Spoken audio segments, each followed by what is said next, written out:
Hello everyone. అలా అన్నీ సిద్ధం చేసుకున్న తర్వాత అన్నీ కొత్తగా ఉండాలని పొలం నుంచి మట్టి తీసుకొచ్చి కొత్త పొయ్యిలు చేశాము.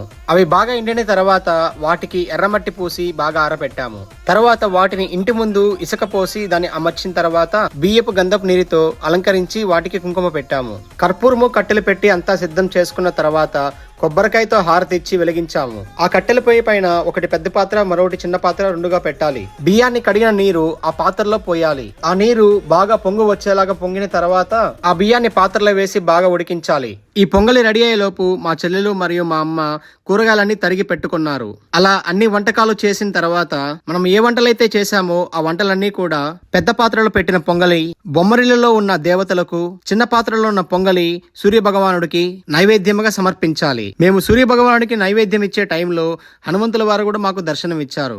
ఇలా ప్రతి సంవత్సరం మేము పండగని అంగరంగ వైభవంగా జరుపుకుంటాము.